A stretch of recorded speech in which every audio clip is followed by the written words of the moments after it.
You are listening to Fantha Tracks. Because of the following special program, Wonder Woman and the Incredible Hulk will not be presented this evening.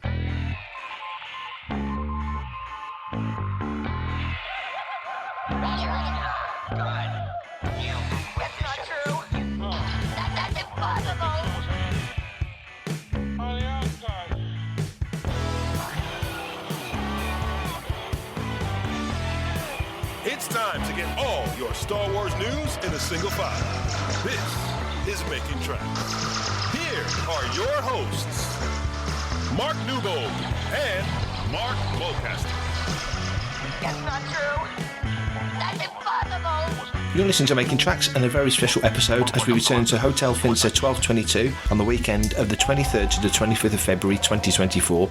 Fantha Tracks were there presenting panels. The first was presented by Brian Cameron. The second featured a Q&A with guests former 20th Century Fox CEO Harold Listat, special effects technician Martin Gant and production assistant Christian Berham. Myself and Brian sat down and quizzed them about the making of The Empire Strikes Back. So here we are with our very special panel here on Making Tracks. Right, let's get this Q&A started. So earlier on today, Brian did loads of work researching a Lucasfilm focused article about what happened, the making of Star Wars here in Finster and all the details that went with that. We made a big point of saying this is Lucasfilm's version, this is what they've put out into the world. A lot of factual inaccuracies there may be, which we will dig into. Yeah, I also misspoke, I think, because I said Pinewood and not Elstree, of course. You did. Yeah, so if you're here smart, it's Elstree, not Pinewood. There you go. So, other than that, introduced to the stage, let's get some guys up on the stage. We're going to start digging into this panel. Christian, round of applause, people.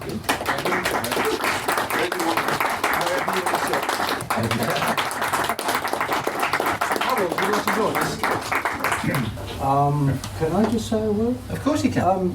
One of the things that is maybe worth mentioning that I've noticed through the years, probably less so with you guys who are, information freaks. I mean, you know probably more about Star Wars than I do. But the Americans, it was almost policy to play down the fact that these films were made in Britain. They didn't really. I mean, I won't say that they actively lied about it, but they certainly didn't publicise the fact that the main unit shoots were done in London. And while I was working on Empire at Elstree, a friend of mine went to the States, and she said that she, through her trip, she had told people, a friend of mine is working on Star Wars 2, and people were saying, no, Star Wars 1, no, that's a Hollywood film. So, That's a good point, though, because as you say, the truth is, don't let the truth get in the way of a good lie. Exactly. Yeah. Exactly. We had a nice opening shot there, a Hoth coming in the background. A cameo. Yeah. So the Q&A earlier, as you say, Brian did a lot of research from the Lucasfilm point of view, and we don't have to do it in any particular order, whatever comes to mind first. Anything that leaps to mind that you would see and say in there that you thought, well, that's not quite how it shook down? Anything, whichever one of you guys wants to speak first, whichever one. Christian mentioned something while we were out doing the walk around the hotel, as we started outside, the fact that it said that at both Kurt's base and Sharman base, there were 4 huts. There weren't. There weren't. One. One hut. One hut. Yeah. I don't know where they got that from. Right. And everything was operated from those single huts. Everything was done from those. I don't think they were ever used. I was never into them. I think that, there's that one photograph that you showed earlier of the construction crew hiding from the weather eating porridge. Yes. Where was that taken? That was on the top, I think. That was on the top. I think it was on the very top, yes. Yes, I think that's So that was one of them. One of them, yes. But that's the only picture I've ever seen of any of them being used. Yeah. In fact, what I remember from, what was the top one? Was that Kurtz or Sharman? Kurtz. Was that when we came here, when we eventually got up to the top, they couldn't find it. No. there were, all of these 2.5 metre high sticks that were showing the roof. There was like that much of them. So much snow had come that hut disappeared. So instead of really being functional bases, they were more marker points. They were marker points. Yeah. I don't think they had any practical use for us, for the crew. But then, as you pointed out earlier, what was planned was very different from what was achieved because the weather was so appalling. So this isn't to make any apologies for Lucasfilm, but from a Lucasfilm point of view, they may have had a breakdown of what they were expecting to build at those two camps, which might have said 4 huts. Yeah. But in reality, there was the one. Yeah. Any other things leap out? Because we're quite into dissecting these things because we know you guys were all there, and you've got recollection from discussing these things. Again, Chris and I were talking about outside the hotel that our friend there asked me yesterday about where was the trench shot? Where was that? And Christian and I were exchanging notes, and in the chaos of filming, we all had our focus on our particular jobs, and it was just get into the snow track and follow the convoy. Mm-hmm. And the weather was blowing like crazy. You didn't know where you were. No, you had no idea. You could have been anywhere. Yeah. You had this little windscreen wiper window through the front, and it was just white out there. I mean, I got no idea where we went up there. No idea at all. No. I got one, again, we were exchanging notes earlier. There was one of the vehicles that had very wide tracks. I don't know what it was called. Rat track? Was it a rat track? Yeah, I think it was. a rat track one, That had an enormously powerful engine. I think it was a straight 8-cylinder, a big motor. Yeah. And that thing could go up 45 degrees, with these incredibly wide tracks. And that had to tow all of our snowcats up individually, up one steep path to get to the top where we filmed. And what we filmed up there, I can't remember. No. In terms of locations, is that, for you guys in a practical sense when you're working on it, is it an advantage that a lot of it kind of looked the same? And is it an advantage that one day you can film down there, it looks one way because the snow's blowing that way, and the next day it's blowing a different direction? Is that an advantage or a disadvantage? Well, as far as we're concerned, at our level, it makes no difference at all because we're just doing what we're told. Sure. We're not the decision makers. We weren't the decision makers. We went where we were pointed and did our little bit of the overall picture. Yeah. Now, they chose a position for the probe robot. That was something that the effects department had a lot to do with. We were heavily involved in the building of it and the tracks and the motors. And I had to go up there and help get it all working and then pack it up in black plastic bags to protect it from snow overnight and then go back for the shoot. But where it was, I couldn't tell you. No. Just putting the market down wouldn't work, would it? No. But it was somebody else's job to get me up there. Sure. So it is. It's film work. It's very compartmentalised. Yeah. You do the bit that you're told to do, and that's you have a Phil Calder, the location manager. It was his responsibility to go together with the transport people to get us where we had to go. Wasn't necessary for us to know where that was. No, just to get there. Just to get there. You never looked at the map? I never looked at the map. No. In the presentation earlier, Brian put up the map with the different bases and different areas, and the original map. I'm assuming that would have been the map you guys roughly worked from, or something of its type. Again, it was of no purpose to me. We were told, okay, tomorrow we've got to prepare the battle site. So we had our snow track and the trailer behind it. So we filled the trailer up with the metal boxes that the explosives went into. Every individual explosion had a metal box, like a square-sided steel, welded from steel plates. It's just so that you don't blow stones up in the air. Right. You have this metal container that the explosives go into, and then cement or peat or cork or safe things to throw up into the air. So you load all the stuff you need and the cables and the batteries and get in the thing, and then you're driven.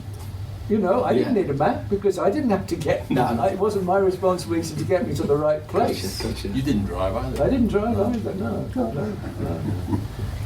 Harold, one of the things that really fascinated me was how open Lucasfilm were with what was happening in Norway in terms of they announced that they had the poster that everyone got in their gift packs of R2 on the skis, the press conference, and even releasing an image from the shoot whilst it was going on. Was that very much conscious decision making to be very open, because the publicity around Star Wars at that time must have been an immense amount of pressure?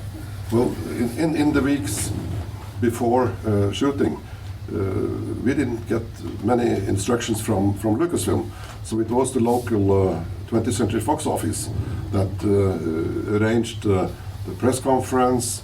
It was a friend of mine making this R2-D2 on skis. That was my idea. Yeah. We have to have a local thing to show and to use in the papers, and so we were very free to do whatever we could, and Lucasfilm did not interfere with anything in the beginning, really. Yeah. So we had a great time. Yeah. But it would be interesting to find out whether any of that information that Harold arranged for the Norwegian press reached America, whether Lucasfilm decided to use that to publicize it in America, because as I say, I don't think they were very keen on... No. Well, the interesting thing, I hadn't seen that poster before of R2 before I started doing research for coming here. Oh, there you are. So that maybe partly answers it. Maybe. Yeah. That's a friend of mine making that drawing. Yeah. And he also we used him a lot to make fronts on cinemas when we had openings, and he's a very good artist, really. So. Yeah. I just think it's interesting that you mentioned obviously the UK didn't get the recognition that it should have got for the films being made there, and now here you are, Empire. This is the external location for the films being made. Norwegian Star Wars fans obviously are proud of it, but Fox Norway as was, of course, must have had an immense sense of ownership for that big production coming here. Yeah. And Gary Kurtz gave us very. We could do the most of it locally. Yeah. He was very open, and we always informed him, and he said yes to everything we suggested. So it was easy to cooperate with Gary Kurtz the year before and during the shooting. So we invited the press from the international press here, and we did all that because he said, okay, that's your business. So he was very, very open. Maybe he was a little too open for George Lucas. We don't know, but we know the history. So it could be something there. But he was very easy to work with. And I'm very happy that today I'm living in Gary Kurtz's room. Yeah. That was so good. Martin, you're going to say something? No, you just to pick up what you said, that England should have got recognition. I'm not sure. Of course, all the English people working on the crew, you want your contribution acknowledged. But in terms of marketing the film, perhaps Lucasfilm were correct in thinking to paint it as an entirely American film would be a better marketing strategy. Yeah. Could well be. That from their point of view, play down the English stuff, and so that it's more thoroughly 100% Hollywood film. Yeah, I don't know. That's a good point, because the UK had that great reputation from the tax breaks and various things, but great crews. So a lot of American productions, Superman came here, and all the Lucas and Spielberg stuff came here. So obviously the UK had a great rep to a point when the economic situation changed. But yeah, that's probably quite a good point. That all of the Raiders films, for example, you know, they were all made at Elstree, but you don't hear an awful lot about that. Like maybe more nowadays because there are more people like you. There are more people that are interested in the making of and you know, the details. Yeah. But the general cinema-going public, they're not interested. You know, they just want the end product. Stars that they're interested in, not the background stuff. Good point. Hello, this is Mark Thompson. I narrate a bunch of the Star Wars audiobooks, and you're listening to Fantha Tracks. Do or do not.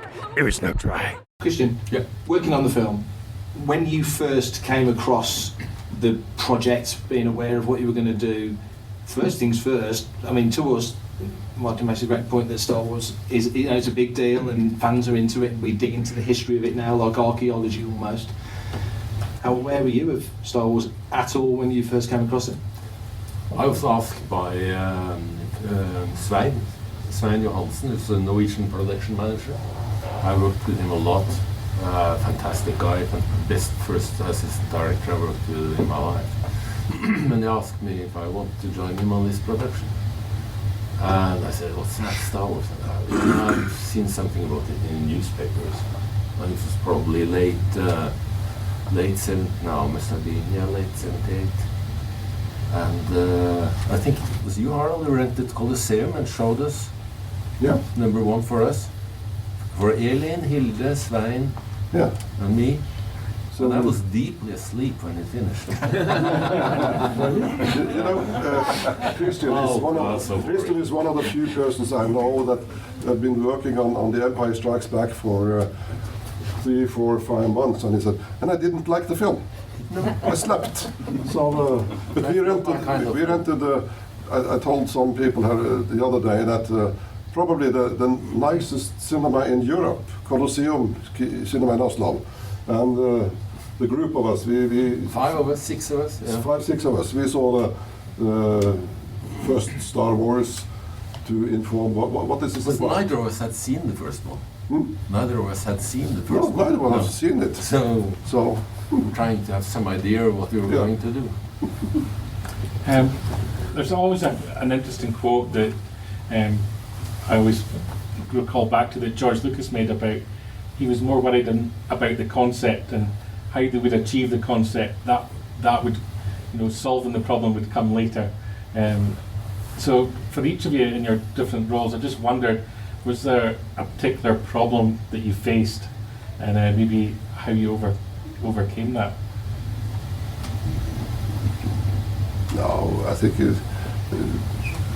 coming into this project, it was to me it was quite new because I hadn't been into any production before because I was a distribution guy.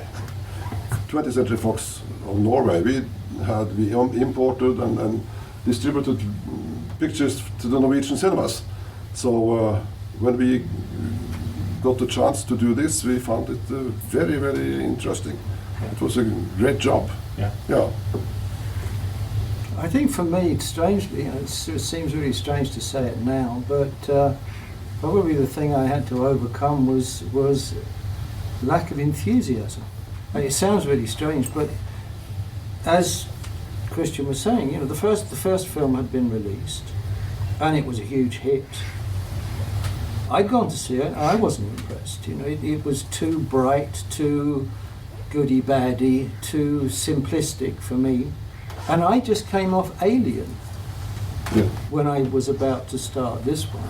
And Alien for me was something, you know, really special because the look of it was amazing. It was dark, it was spooky, and you had Giger's weird monster and fantastic interiors of the spaceships. Everything was, I mean, that was a film that I was really enthusiastic about. So when Brian Johnson said, "Hey, look, you know, we've got a follow-up. We've got a film to go straight onto," and pulled me out of the workshops where we'd made all the Nostromo models and all the models for the model shoot for Alien, And Ridley Scott they were just finishing the main unit shoot and were about to start shooting the models over at Bray Studios, and Brian pulled me out and said, "Look, I want, I've got Star Wars 2.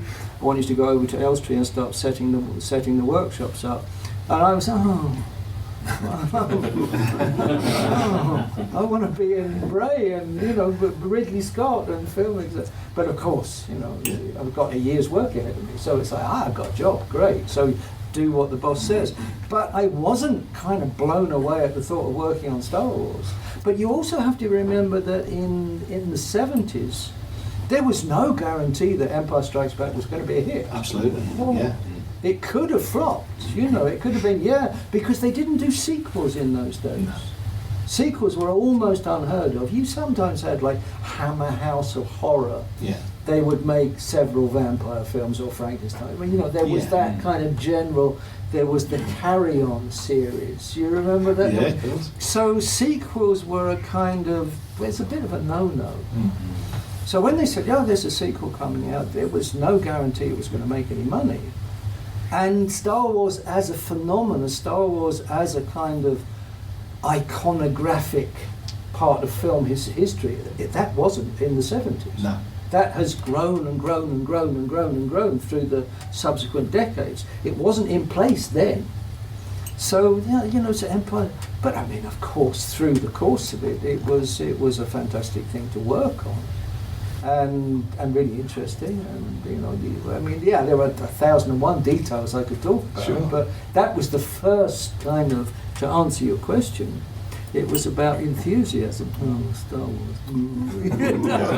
There's maybe an element of that as a positive thing if you're going into a project and you're not caught up in the drama and the hysteria in the media about the project, that you're able just to focus on your job. Well, the first one, I recently listened to a podcast. What are they called?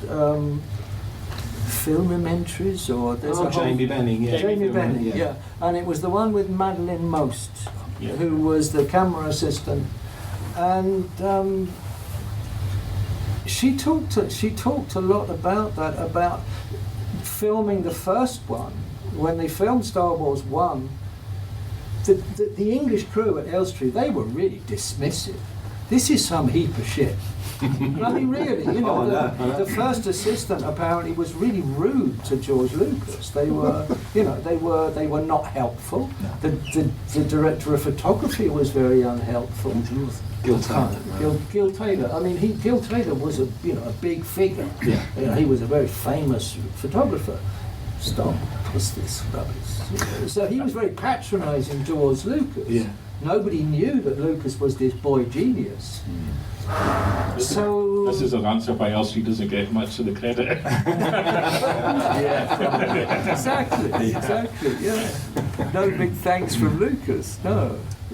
And Johnny Steers, who did the effects on the first film, he went to court with Lucasfilm, because he felt that he had been a big part of designing R2-D2 and got rapidly bounced out of any idea of royalties on that score. Yeah. So he didn't get number 2 because he'd upset Lucas. Yeah. So that's how Brian Johnson was saying, because Brian Johnson had done a TV series called Space 1999. Yeah. That was the how he got chosen. But no, nobody knew it was going to be that we would 45 years later be sitting here talking about that was not thinkable at that time. We do a lot of interviews with different actors and crew folks, and a lot of them, because they're working. We were outside talking in the snow, and he was saying, it was the 70s. We were working men. We were moving from job to job, and a lot of the actors say, "It's a week. I got paid £200. It was a job. That was it." So it's kind of that. No, I'm sure all of the the guy playing Chewbacca and Tony Perk, the guy playing C3. I mean, the fact that years and years later they could go to conventions all over the States and sign autographs and get, that would have been a major surprise. Absolutely.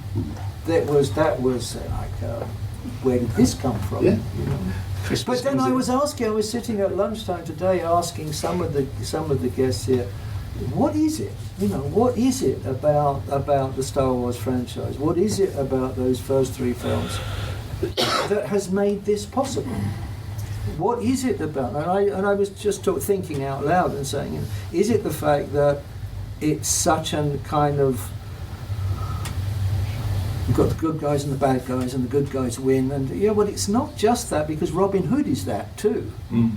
So what is the charm? What is it that has made Star Wars so fantastically successful and so interesting to you guys? What is it?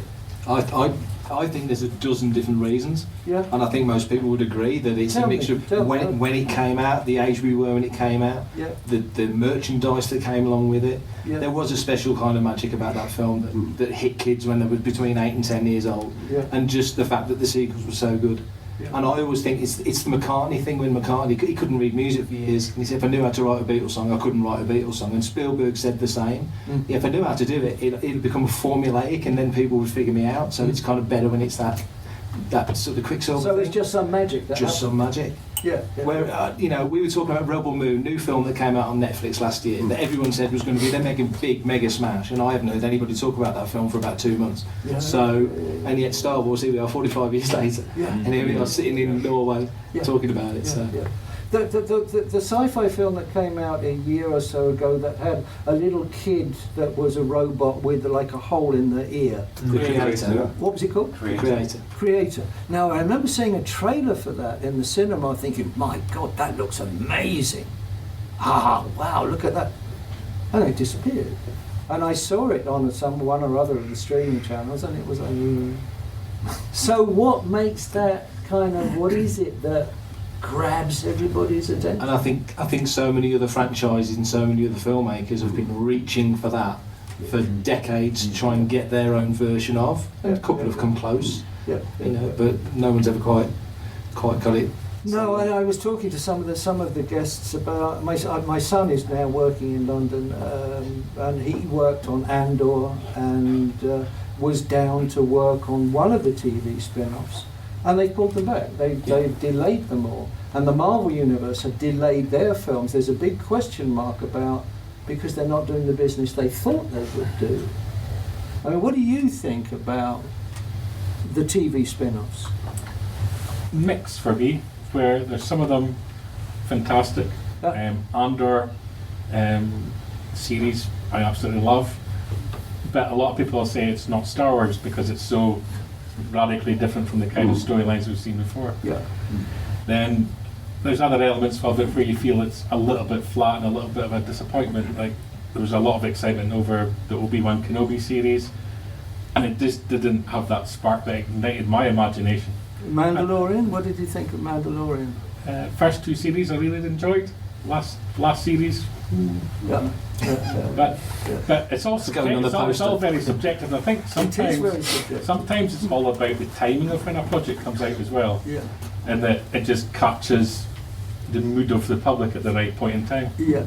And I think you see that as well, how like Star Wars has never really caught on significantly in the Asian market. Is and that it's just, right? Yeah, and Wow. it's just, and I think that's something that Disney's trying to correct. And you know, the next TV series that come out, The Acolyte, has very much an Asian flavour to its style. So you think, you know, they're trying different things to capture that imagination of people. Yeah. Yeah. So I think even Lightsabers are samurai swords. Yeah, it's like Charles said, there's not a formula you can go back to. You've got to find that little bit of magic somewhere. And as you said, the sort of the zeitgeist, Yeah. the spark of the time. I mean, Star Wars is flared trousers, disco. Star Wars and Grease and Saturday Night Fever are kind of all together. It's the most of its era of all the films. Yeah. You can pin Star Wars to a time. Yeah. Coming out of that, you know, 3 Day Strikes at Home, Watergate in the States. You know, it's that kind of era. So Star Wars is kind of the gift that era got. But and maybe a reminder of happier times. You know, because the world is so threatening now. Yeah. I don't know. Yeah, that's a good point. But it's a safe place. I mean, a lot of people travel here. It's something that we're passionate about. Yeah. You know, certainly. Yeah. And the lady that I was sitting next to at lunch, because I was asking the same question, and she said, "No, that's right. She's a teacher, and her husband works in casualty in a hospital." And I said, "Wow, you know, your two jobs are really important. My job, you know, I spent my life making stuff that's disappeared. You know, everything I made ended up in a skip thrown away somewhere, and it exists on film. But does it? You know, you can't even get VHS copies anymore. Nobody uses DVDs anymore." No. So, but then she said, "Yeah, but people need escapism. So perhaps it does fulfill a function." And I think you're right. It's like I look at the Andor TV series, and it's probably as far away as Star Wars as you can get. It's not really about the war and the conflict. But if you're turning on the news at the moment, that's all that it is war and conflict. Yeah. So maybe the fact that I enjoy that more is the fact it's something other than war and conflict. Yeah. I agree with you. I liked Andor best of all the because it seemed to me, not so derivative, not just milking the cow. It seemed to be scripts that actually took the universe further. Yeah. Mandalorian I didn't like because I thought so much of the acting was so bad. Mm-hmm. But that's just, you know, as you said, subjective. Yeah. You know. But they gave us Baby Grogu. We love baby. Have the two of you ever experienced this interest for the production side of a movie, like we can now see for The Empire Strikes Back? No, I don't think so. I mean, I'm a Star Trek fan as well, don't hit me. And there's definitely an interest there, but in that sort of fandom, I think the interest is as much in the performers and the actors. They very much blend with the characters, so that's kind of different, and there's an interest, but nothing like this. I don't know of any other franchise where you would travel to here or somewhere like here just to be here and feel the flavour of it and speak to gentlemen like you and who are part of it, and you know, there's nothing else I can think. I don't know what you think, Brian. Yeah, I can't think of anything either. It's if you're in a city and you maybe can think of a location that was from a movie, you might go there and get your photo taken in front of it. But I can't think of a scenario where you would get so many people, like the number of people in this room would go out their way to travel the distance that so many people have come halfway across the world and more to be together to celebrate something like this. Mind you, most of the opinion polls that I've read specify Empire Strikes Back as the Star Wars film. I mean, it comes number one of all the Star Wars films. And of the Empire Strikes Back, what is it that stands out? You know, it's as Harold said, it's hot. Yeah. That's the glamorous part of it. That's the sort of wow. And it's also the interesting aspect at the start of the film, with the big battle. Yeah. You know, it wasn't the climax of the film. It's a very different structure to the film. Yeah. And the Wampa and the Tauntaun, you know, they got it right. Yeah. They got the elements really right. And the common, as Harold said, when he went to Elstree and saw the hangar in the Star Wars stage built for that set, Millennium Falcon sitting in the middle of that sort of what looked like sort of laser cut ice. It was a brilliant set. It was fantastic set. So the interiors and the exteriors cut together worked so well. And how aware were you guys when you were working on it of what would be done at Elstree? I had no idea. You didn't know how it would intercut at all? That's good though, isn't it? No, I didn't know very much of it. I mean, I worked September to September, and the preparation period, I saw them, obviously I was there in Elstree when they were building the Star Wars stage. Yeah. Because there wasn't a stage big enough for those two sets, the Bog Planet and the hangar. Yeah. But I didn't know what they were going to look like. No context. There was no context. No, not at all. Not at all.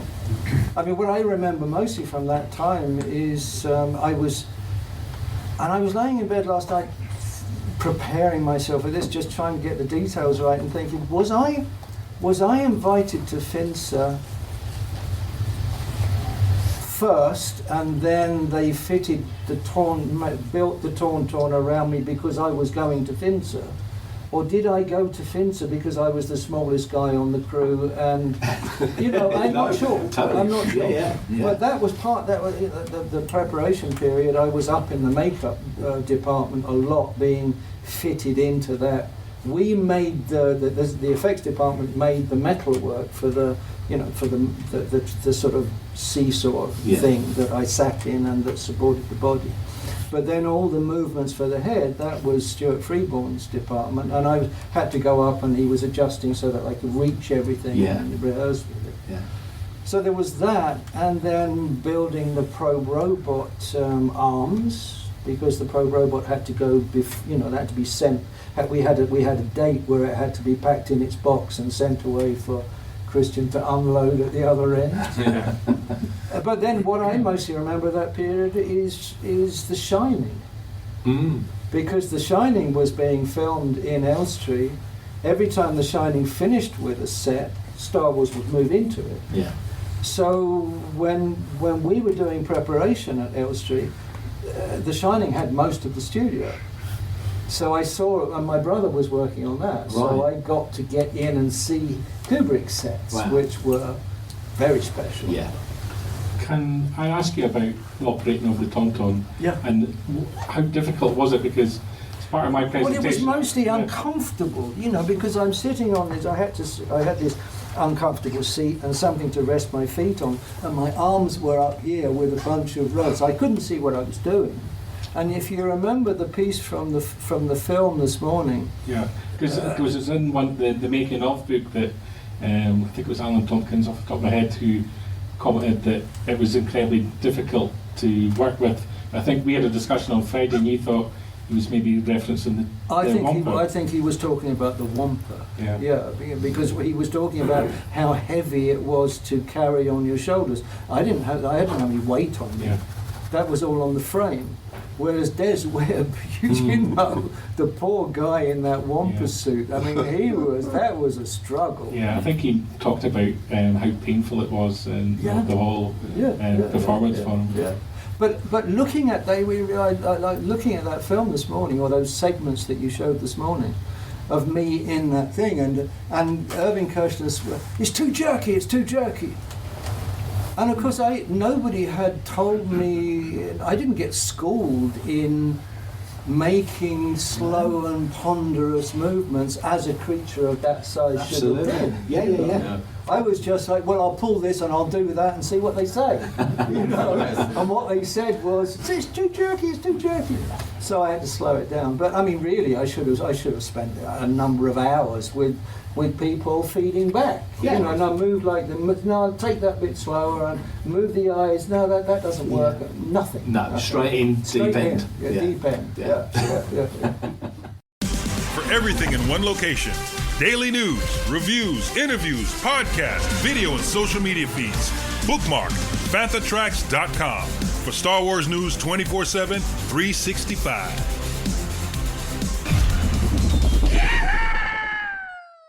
Christian, in your role in the production, you were there from pre-production? Yeah, from early January to Easter. And what aspect was the most challenging for you? Was there something? Because the first most challenging was too many working hours. Yeah. I mean, I went up at 6. I was over there starting the vehicles at 7 o'clock. Yeah. Cleaning the snow. Sometimes there were blown all the snow into them, and we packed the snow and tanking, filling the tanks, and get the people off and driving some of them up to the mountain, coming back. I had to back some of the trailers back into the tents, filling in the tanks again, and it was midnight before I finished.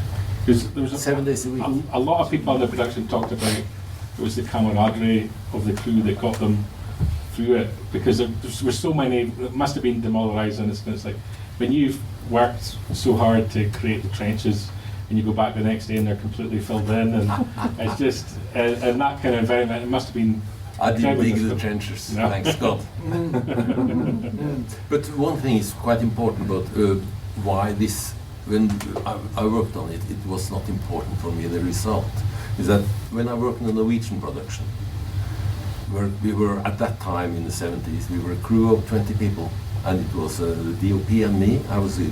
We used to work as a gaffer, so I worked closely with the DOP. And then you have an influence on the result of the film. Here, I was just a tiny little piece. Nobody cared. I didn't know what I hadn't seen in the script. I had no idea. Yeah. You were just doing what we were told. But in the films I were used to work on, I had an influence, and that's a big difference. Yeah. Then you get enthusiastic or you hate it. But I mean, here it was just another work. And on a big just hard work. Yeah. Hard work. Because the hours, the temperatures, that battle sequence. I mentioned these steel boxes. I mean, just to manoeuvre those steel boxes into their positions when you're knee deep in snow. Yeah. You know, I mean, it's a major undertaking just to drag these things. Just walk for yourself. Just to walk for yourself. And then having set the metal boxes into place, then you have to run out cables back to the firing position. Again, you saw the distances involved. Yeah.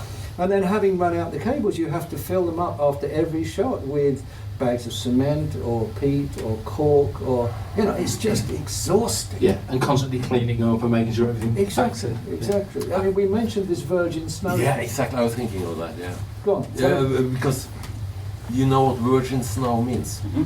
Yeah. It's no footprints. No footprints, no tracks, nothing. And you had to drive out all the supplies to very mid explosions like that. You couldn't drive anywhere. You had to be very, very specific on which tracks you could use, which tracks you could walk in. And I remember when we came up to the location with all the equipment, we need to turn around, and we needed, I mean, those vehicles needed like 200 meter diameter to turn around, big.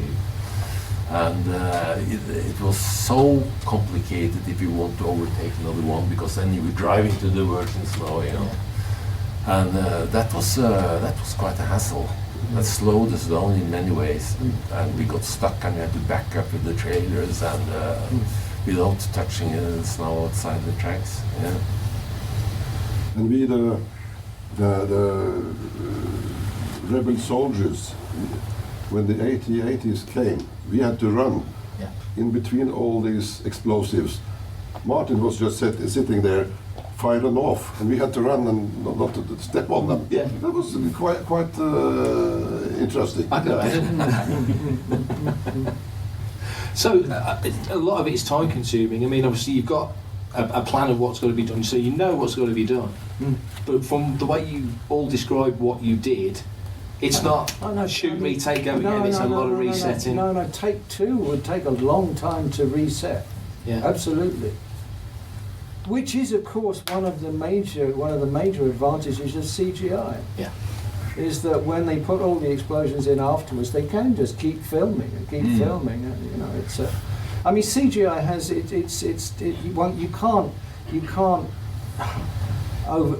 can't underestimate just what a revolution CGI has been in the film business, because Virgin Snow, for example, you know, you can just paint it out. Yeah. Wires. I worked on one film, a film called Brazil, Terry Gilliam's Brazil, where we had in his dreams the main character could fly. So there were a number of dream sequences of him with wings flying. So we made a 1:8 scale mechanical model hanging from very thin piano wires. And we spent weeks filming that on a model stage with a painted background and artificial clouds. And it would look great. We'd watch the rushes the next day and it would look great. And then suddenly you'd see a wire just glinting. It would just, one of the wires would catch a light. And it's, I would say probably 90% of what we filmed was thrown away because of even though you sprayed them all carefully blue, and you know. Nowadays you could use wires that were thick and you leave them visible and they just take them away. But I think you've inadvertently hit on another reason why Star Wars is so loved, because people who know how it was made know the effort and the time that you guys put in, ILM put in, and all the constituent parts. If you made Empire Strikes Back now, today, with all the technology we've got, you mentioned the creator, that's probably going to win the Oscar for visual effects, it's phenomenal. But it wouldn't be the Empire Strikes Back. No. It just wouldn't. There'd be too many tools in the toolbox. The temptation to do too much would be there. Which I think that was the trap that Lucas fell into with The Phantom Menace 3. Yeah. Those, the prequels. I think he had too big a paint box. Unlimited power. Yeah, and I think it showed because it was like overkill for me at least. Sure. Yeah. Compared to the first 3. Yeah. And for Kirshner and the photographers to see what they have filmed, we had every night to send 2 days shooting with a night train either to Bergen or to Oslo, depending on which way was open. Yeah. And then over to London, develop, and back again. It took us a couple of days before they could see what they filmed, and that was quite shooting in the dark almost. Shooting in the dark. Very much. Yeah. I worked on one film with Peter MacDonald later. Our practice, I was on second unit with Peter. Peter was directing second unit, and we would, at lunchtime, go to the viewing theatre to watch the rushes of the stuff we'd shot the day before. Right. And one day we went to the viewing theatre, and they started the roll, and it was all black. I mean, there was nothing there. And as we came out, I turned to Peter and said, what was that? He said, I fucked up. That simple. Yeah. I thought you were going to say lens cap. No. It was just, he put the wrong stop or something. Yeah. He fucked up. Well, Peter MacDonald was so good at his job that he would survive that. Yeah. Because the other 99 days or whatever would be, magnificent. Yeah. So the office would not. They'd allow him a fuck up now and again. But of course, because they, as you say, take 2 days to get the rushes back, and then maybe you've got to go and do a retake of stuff because it didn't work, or because there was a hair in the gate, or because some stupid technical problem. Yeah. So when you can see it immediately, the CGI is even though I hate it, it's a revolution. Yeah, it's a useful tool in that respect. Isn't it? And also I was talking with Christian because Christian has his own lighting firm, and we were talking about the fact that digital cameras are so much more light sensitive. So you don't need the amount of lamps you used to need. Yeah. I mean, how Knut Haraldsson. I was talking to Knut about another gaffer, a Norwegian gaffer, and he said, thank God for digital cameras, because as he's got now in his close to 60 or over 60, it's all small lamps and lightweight cables. And he said, thank God it's not the great big lamps I started with. Yeah. So it's a huge difference. Carrying even only the stands for these big 18K lights, out in the snow in the winter, and the heavy cables. It was killing me. I stopped doing that when I was 50. Is there also a change in attitude in terms of George Lucas wanted a nice planet, even when everyone was telling him you can't do special effects on a fight background, where the attitude today would probably be the complete opposite. They would start from what can we achieve rather than start from the point of this is what I creatively want to achieve. I think that must be a big part of the change in. I wonder how much having a massive amount of choice, how much of that is a help or how much of it is a hindrance. It could be that the limitations that one has, if you've got a whole bunch of limitations, then you can be really artistic within that framework. Totally. It's the shark in Jaws. The less you see, the more alien. The less you see the alien, the scarier it is. So if you could have had a CGI shark and they'd used it a lot, maybe the film wouldn't have been half as good. No, it's the threat of. It's what you don't see. Maybe the same with Alien, with the first one, where Ridley Scott was very, very careful to never show full figure until the final bit where it was hanging from the escape pod. The only time you ever saw the whole creature. The rest of the time it was just a tail, a bit of head, claws, the tongue. Yeah. So it's what the imagination. The imagination. It's the fear of the unknown. The fear of the unknown. Yeah. This sort of this threat. Yeah. What we don't see is worse than what we do see. Totally. Yeah. Has anyone out in the audience got any questions that they'd like to ask our guests? Please. Please. I'll go for it, Andy. I've seen some aerial photos. This is a very technical question about the filming in Finse. Aerial photographs showing some turrets, the rebel gun turrets, set up just down by the tented village where you had the workshops and things.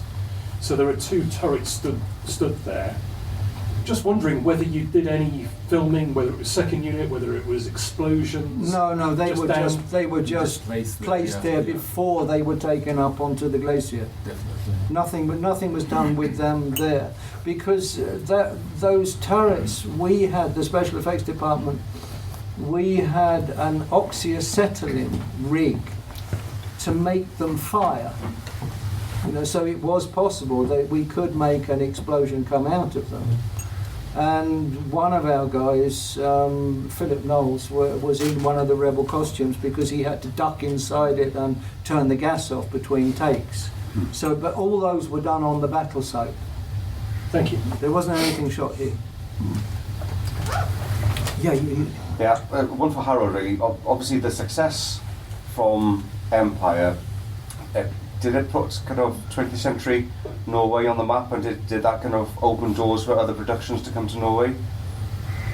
Well, I think it probably did a couple of years later, but because at the time we had not many international productions here, and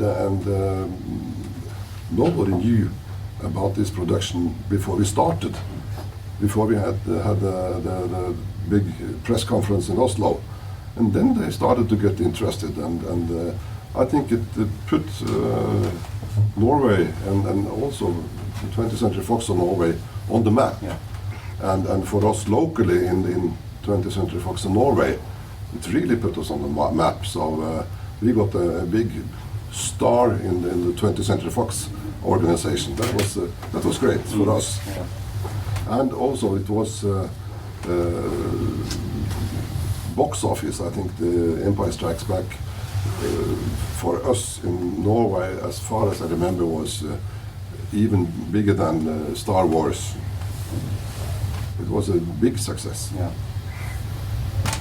I think one of the things that stops foreign films coming here is that it's a very expensive country. Like everything costs a lot of money. Yeah.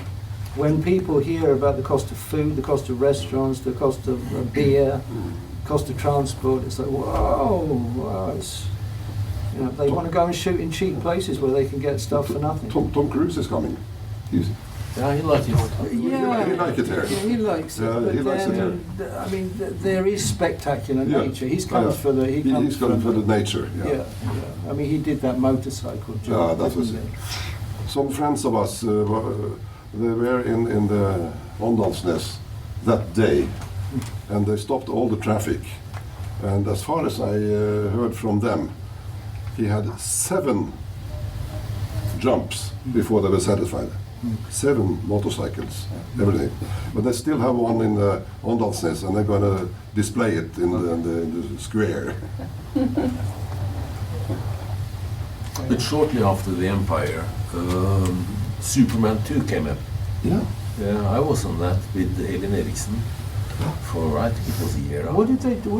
I worked on the English end of that. What did they do here? I did, what's his name? Marlon Brando.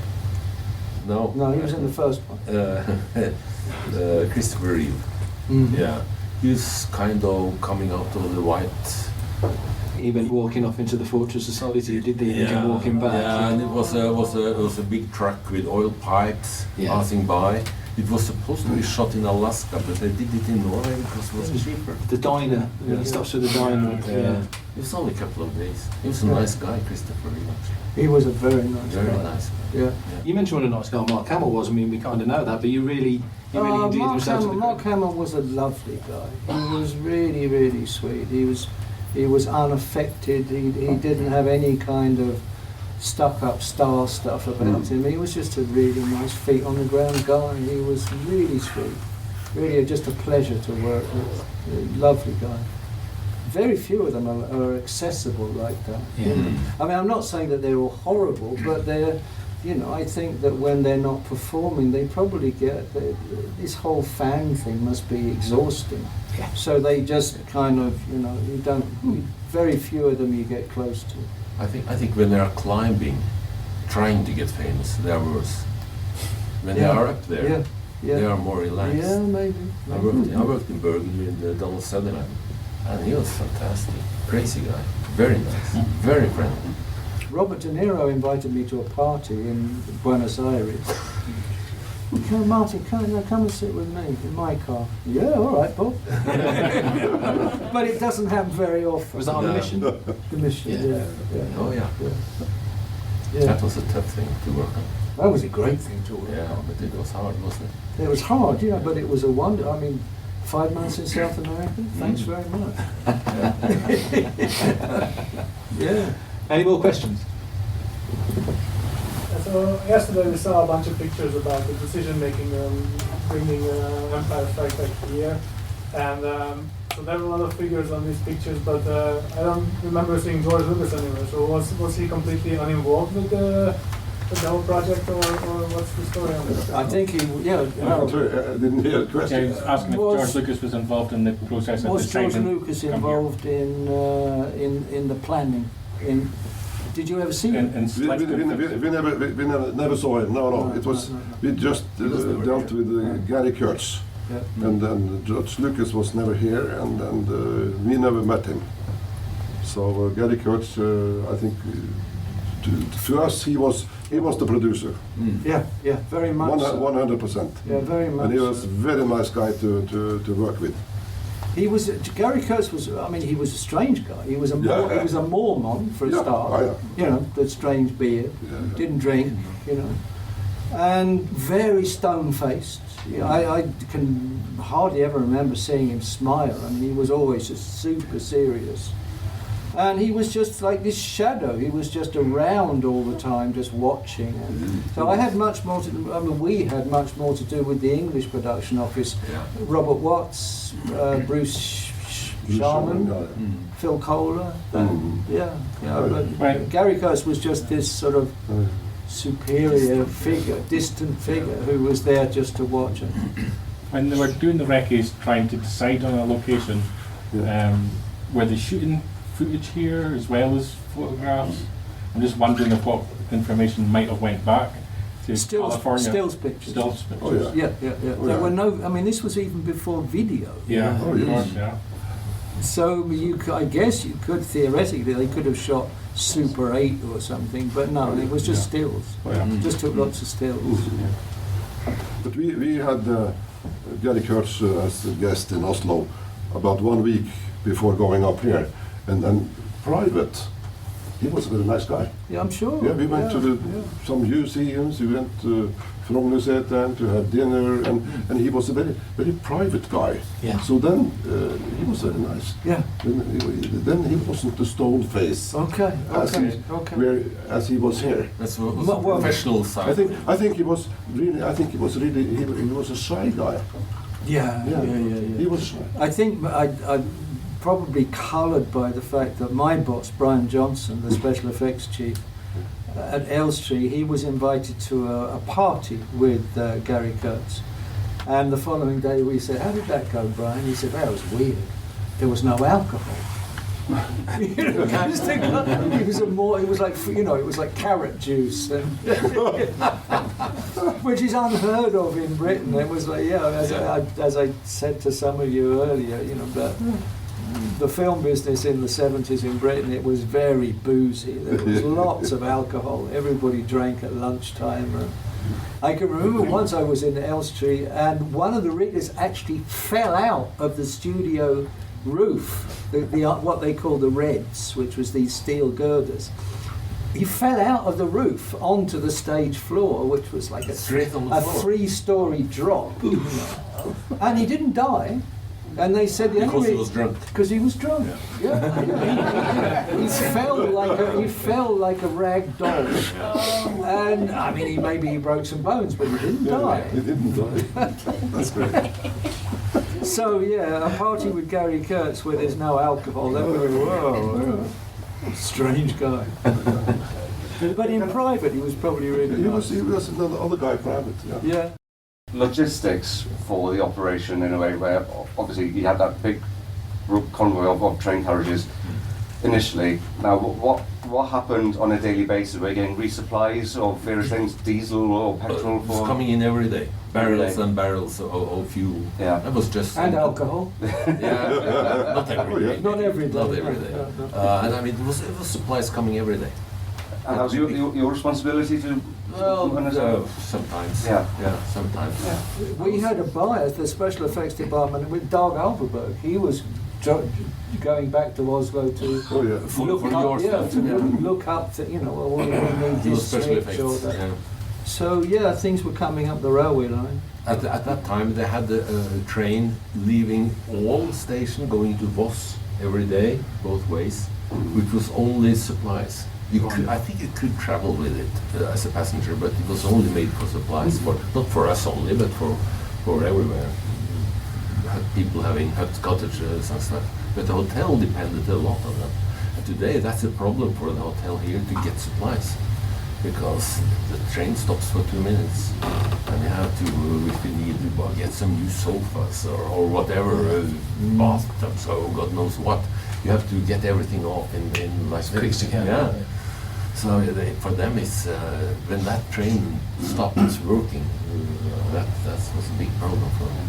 But for us, that was fantastic. But we didn't get all these 27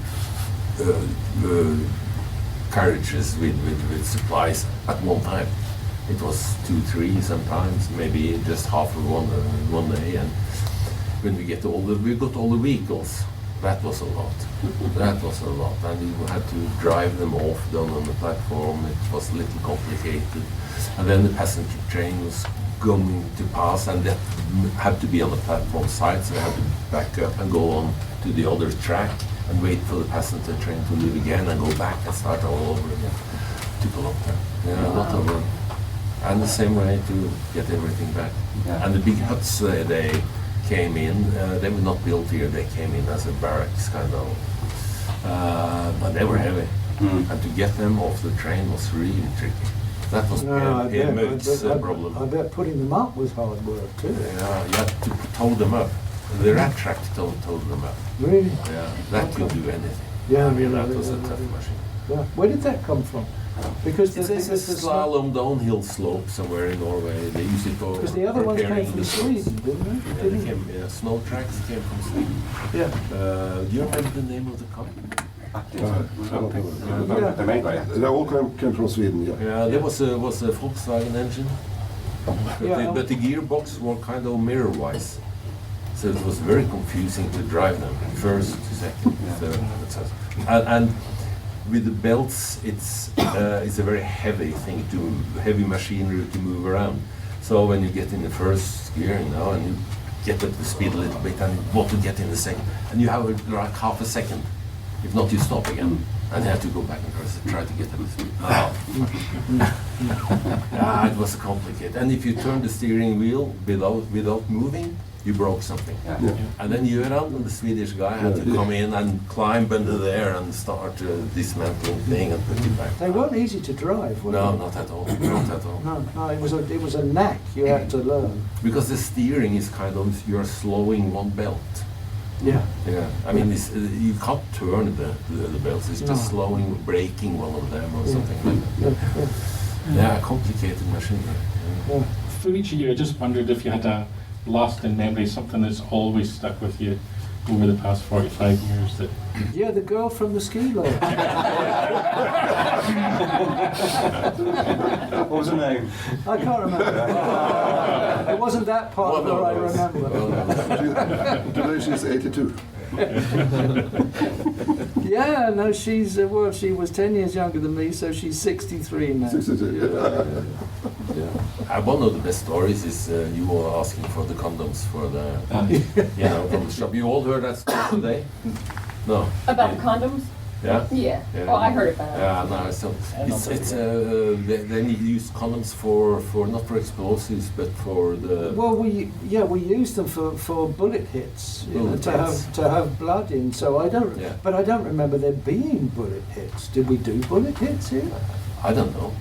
You should know. I should know. Yeah, but I mean, it doesn't sort of fit with the universe, Scouts of blood. You think you made bombs in them? Would you want petrol in them to make them explode with a little flash and a flame? It could have, it could have been that. It could have been that. They were for fuel. Anyway, they asked for. Suddenly, they needed 12 dozens of condoms, and it was this shop at the end of the platform here. That was a regular shop at the time. And Elin Eriksen went in there and asked the girl there behind the counter for 12 dozens of condoms. And she says, "Oh, I'm sorry, we only have 3 in stock, but we can get more tomorrow." And Elin says, "Yeah, okay, until tomorrow. Oh, I hope that will do."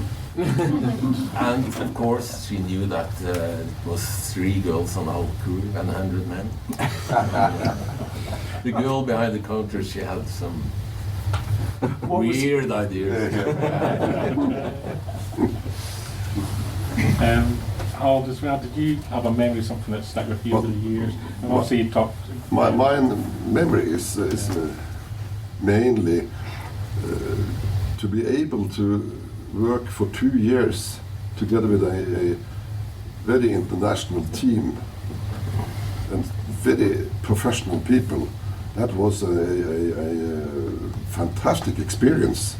So I really recall that 2 years I was engaged by Chapter 2 Productions as a very, very nice period because of all the people.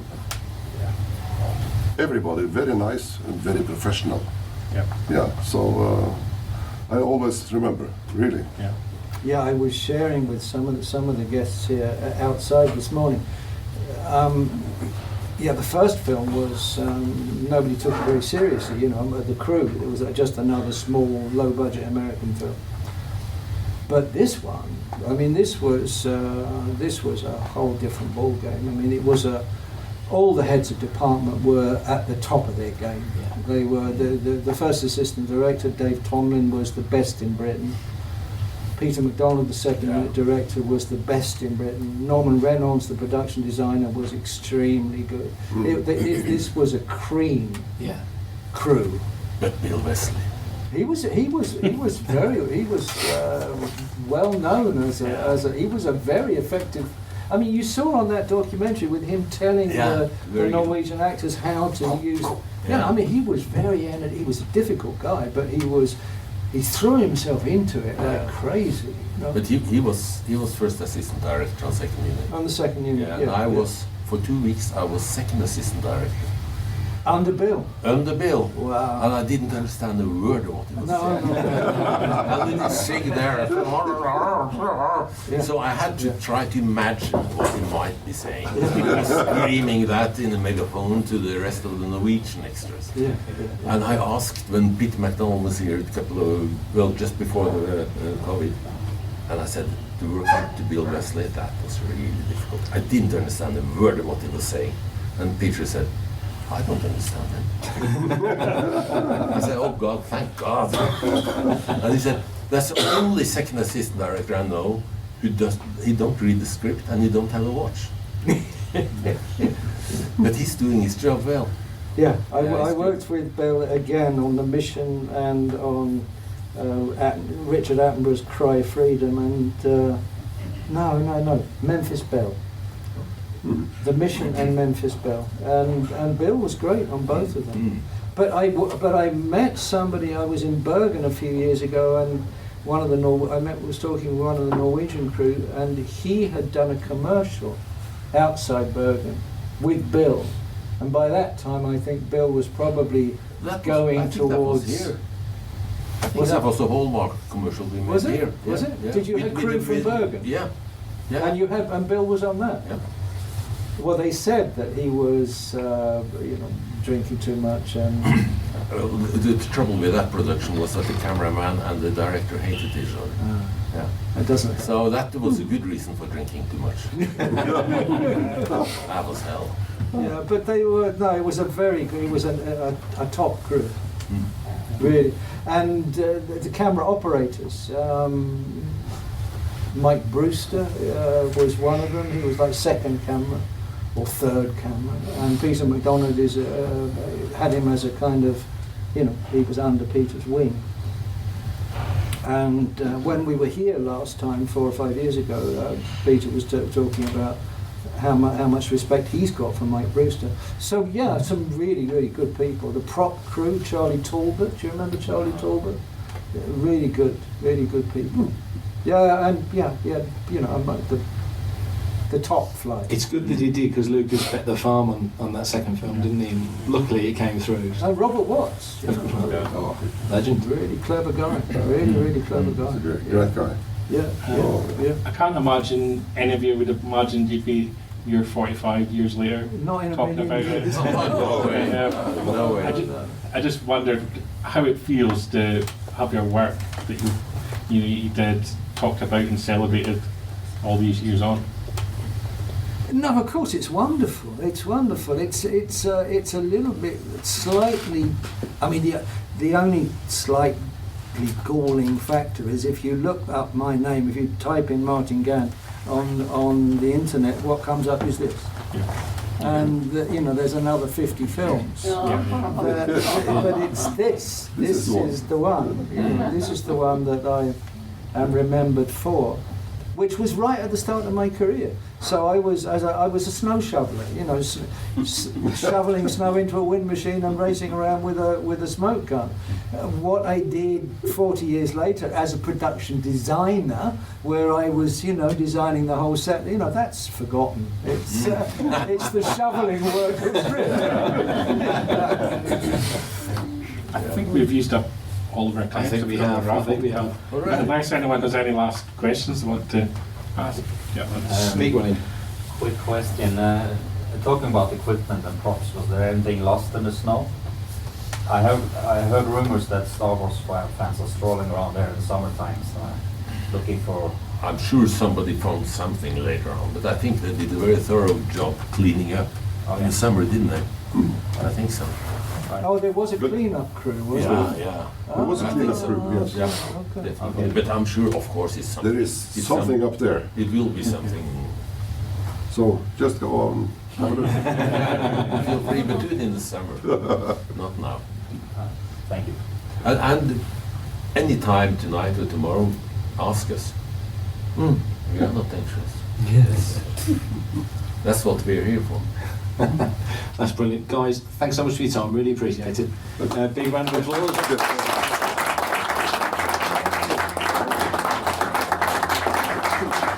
If you want to be part of the action, visit fanthatracks.com or be sure to comment, like and share on our social media feeds at Fanthatracks.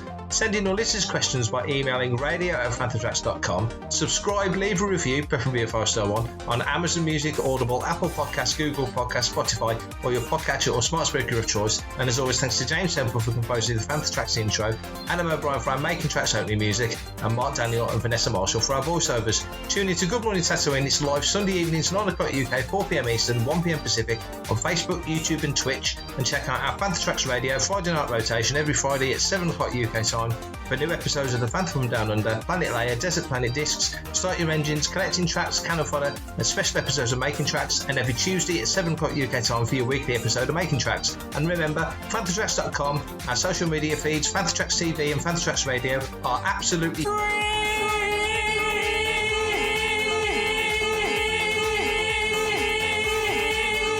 so no Patreon, Buy Me a Coffee, Kickstarter or Indiegogo required to stay updated on all the latest Star Wars news. Until we catch up with you again, may the Force be with you. Coming up next on Fanthatracks Radio, it's Collecting Tracks.